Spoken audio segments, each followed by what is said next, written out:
Hello students, कैसे आप सब। मैं उम्मीद करती हूँ कि आप लोग बहुत अच्छे से होंगे और अपने स्टडी पर फोकस कर रहे होंगे। तो चलिए इसी क्रम में हम चलते हैं क्लास 10 चैप्टर फर्स्ट यानी पोइट्री पार्ट का chapter first. The name of the lesson is the fountain. Fountain means फव्वारा। Composed by James Russell Lowell 1819 to 1891। About the poet, चलिए पोएट के बारे में जानते हैं। पोएट मीन्स कवि, यानी कवि के बारे में जानते हैं। James Russell Lowell was a famous writer in the world. जेम्स रसेल लोवेल विश्व में यानी दुनिया में एक प्रसिद्ध कवि थे। He wrote a year of life and poems. उन्होंने अ ईयर ऑफ लाइफ और पोएम्स लिखे। His early poetry is full of nature and emotions. उनकी आरंभिक कविताएं प्राकृतिक और भावनात्मक हैं। But other poems are full of patriotism and love for democracy. लेकिन अन्य जो कविताएं हैं उनकी, वो ये कविताएं जो है देशभक्ति से पूर्ण हैं और लोकतंत्र के प्रेम से भरी हुई हैं। He is more known as a suggestive literary critic and as a lecturer on English poetry. उन्हें एक साहित्यिक आलोचक के रूप में और अंग्रेजी काव्य के व्याख्याता के रूप में जाना जाता है। चलिए सेकंड है central idea of the poem. Poem का, कविता का केंद्रीय भाव देख लेते हैं थोड़ा सा। The fountain is a very inspiring poem. The fountain कविता जो है, पोएम जो है, वह बहुत ही प्रेरणादायक कविता है। The poet describes the fountain in 3 different aspects. कवि इस द फाउंटेन नामक कविता को जो है 3 पहलुओं में, 3 भिन्न भिन्न पहलुओं में क्या किए हैं, वर्णन करते हैं। कैसे क्या करते हैं? In the sunshine it is bright and upward leaping and glittering. Sunshine यानी सूरज के प्रकाश में, सूर्य की रोशनी में यानी धूप में यह क्या होता है, उज्जवल होता है। एंड अपवर्ड लिपिंग, ऊपर की तरफ उछलता हुआ यानी छलांग लगाता हुआ होता है। एंड ग्लिटरिंग यानी चमकता हुआ होता है। In the moonlight it appears snowy white and sways rhythmically like flowers when the wind rushes। और चंद्रमा की रोशनी में यानी चांदनी रात में यह कैसा प्रतीत होता है, कैसा दिखाई देता है? ऐसा दिखाई देता है जैसे लगता है कि यह बर्फ से भी अधिक सफेद होता है। चंद्रमा की रोशनी में फव्वारा बर्फ से भी अधिक सफेद दिखाई देता है और जैसे लगता है कि हवा के चलने पर जैसे फूल यानी जो फ्लावर्स होते हैं लयात्मक तरीके से हिलते डुलते रहते हैं, उस तरह से फव्वारा भी दिखता है यानी दिखाई देता है जब हवा चलता है तो। अंडर द स्टार लाइट, और तारों के प्रकाश में, under the starlight it rises and falls like spray. तारों के प्रकाश में यह स्प्रे की भांति, स्प्रे की तरह उठता है और गिरता है। All the time it is cheerful and lively.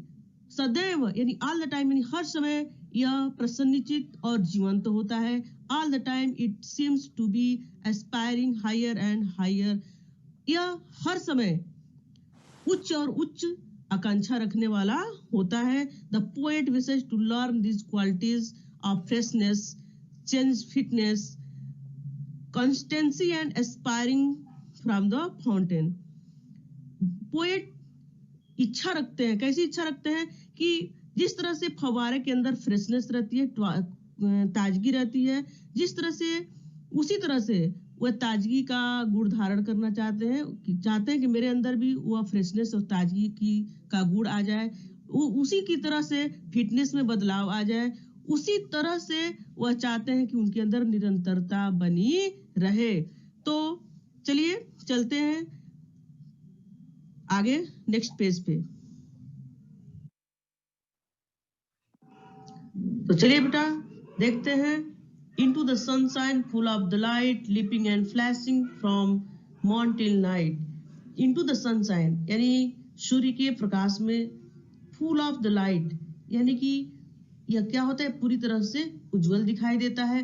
leaping and flashing, और क्या करता है, उछलता हुआ यानी छलांग लगाता हुआ दिखाई देता हुआ, चमकता हुआ दिखाई देता है। और यह कब तक कैसे रहता है?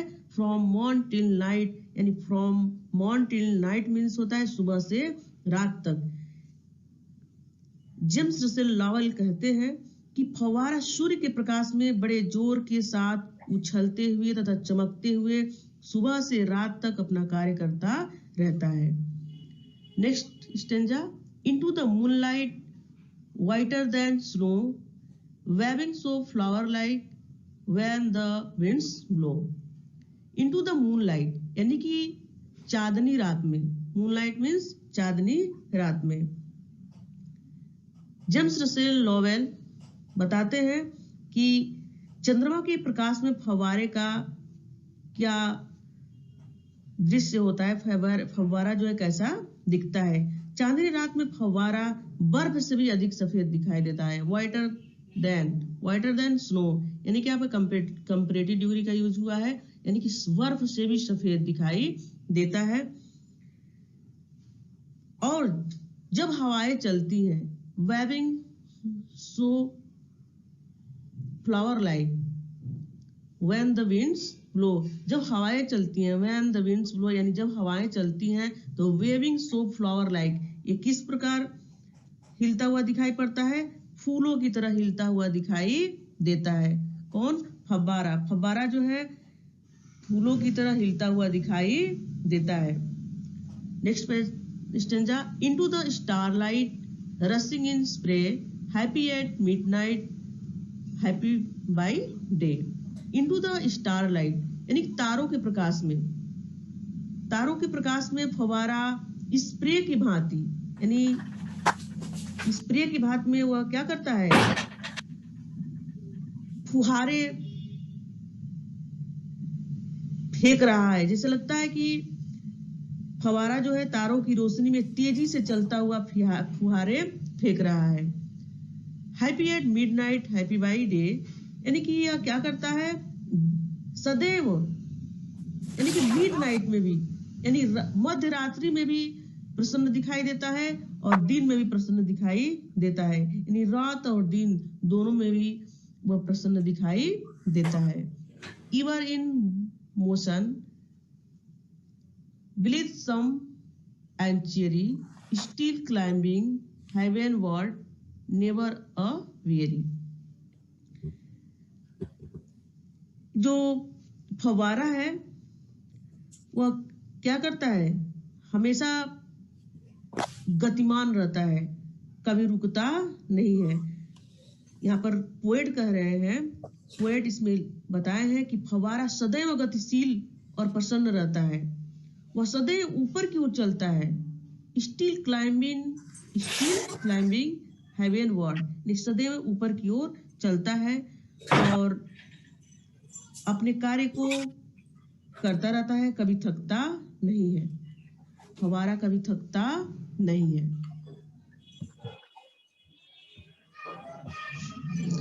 Next stanza, glad of all weathers, still seeming best, upward or downward motion the rest. Glad means होता है प्रसन्न, weathers यानी कि मौसम, जो weather means क्या होता है? मौसम। seeming seeming means दिखाई पड़ता हुआ, दिखाई पड़ता हुआ।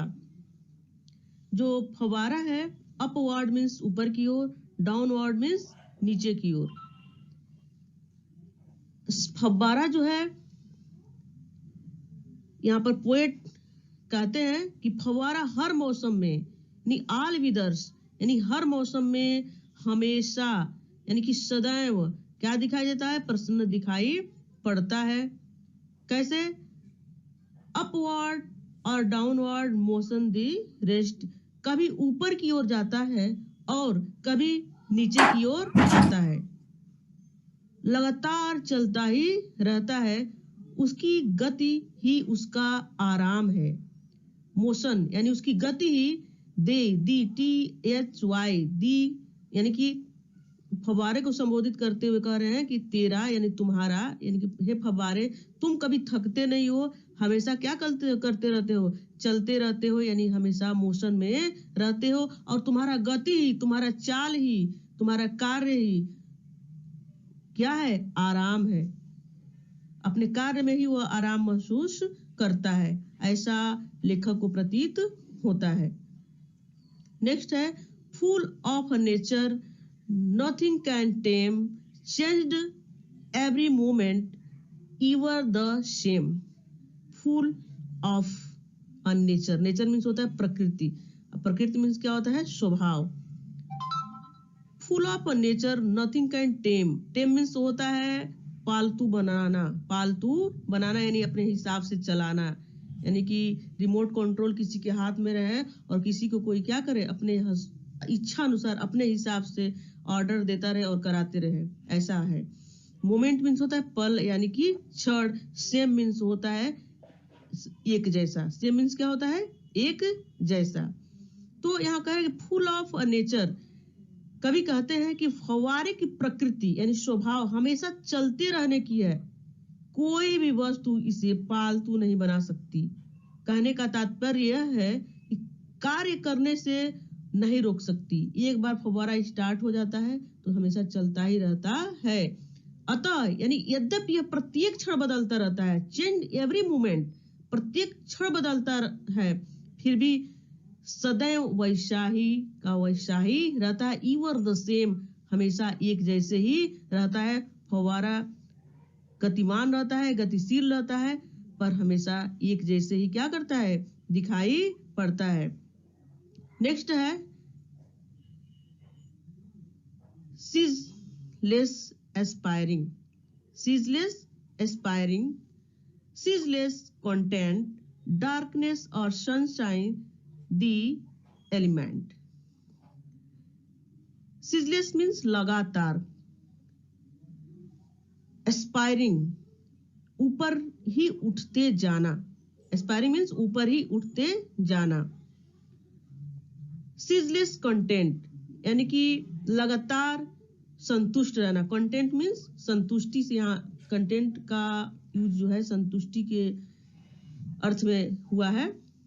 डार्कनेस, डार्कनेस का मतलब यहाँ पर रात्रि से है, अंधेरे से है, और सनशाइन यानी कि सूर्योदय से, इसका तात्पर्य सूर्योदय से है नहीं, उजाले से है।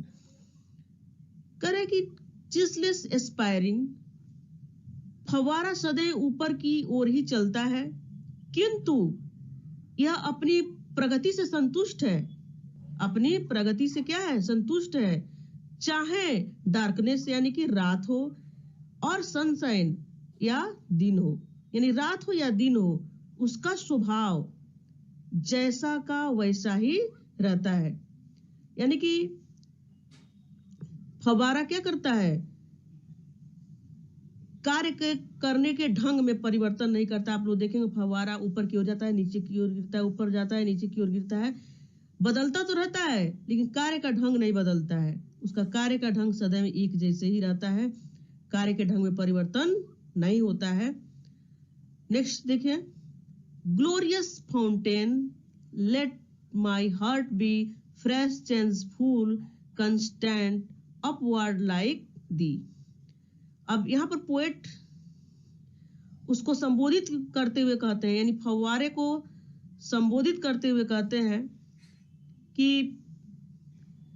ग्लोरियस फाउंटेन, ग्लोरियस मीन्स होता है शानदार, फाउंटेन मीन्स फव्वारा, आपको पता ही है। ग्लोरियस फाउंटेन की शानदार फव्वारे, हे शानदार फव्वारे, लेट माई हार्ट बी, मेरी इच्छा है कि मेरा हृदय भी, यानी माई हार्ट, मेरा हृदय भी क्या हो, मेरा हृदय भी तुम्हारी तरह ताजा, फ्रेश, तुम्हारी तरह फ्रेश, तुम्हारे तरह परिवर्तनशील, कांस्टेंट यानी तुम्हारी तरह दृढ़, और अपवर्ड लाइक दी, और श्रेष्ठतर चीजों को प्राप्त करने वाला हो। कवि यहाँ कह रहे हैं, यानी कहना चाहते हैं, यानी फव्वारे को एक जीवंत रूप में प्रस्तुत किए हैं कि हे शानदार फव्वारे, मेरी इच्छा है कि मेरा हृदय भी तुम्हारी तरह ताजा, परिवर्तनशील, दृढ़ और श्रेष्ठतर चीजों को, यानी अच्छी से अच्छी चीजों को प्राप्त करने वाला हो। यानी कवि को यहाँ कहने का तात्पर्य है कि हम मनुष्य जो है जो कुछ भी करते हैं उसमें हम क्या करते हैं, थकान महसूस करते हैं। हमको फाउंटेन से यानी फव्वारे से सीखना चाहिए। भले ही फव्वारा जो है इलेक्ट्रिसिटी से चलता हो, किसी और मशीन से चलता हो, बट फव्वारे से हमें सीखना चाहिए। यानी कवि जो है फव्वारे से बहुत अधिक प्रभावित है और वह इसलिए जो है फव्वारे पर एक कविता की रचना किए हैं, एक पोएट्री लिखे हैं।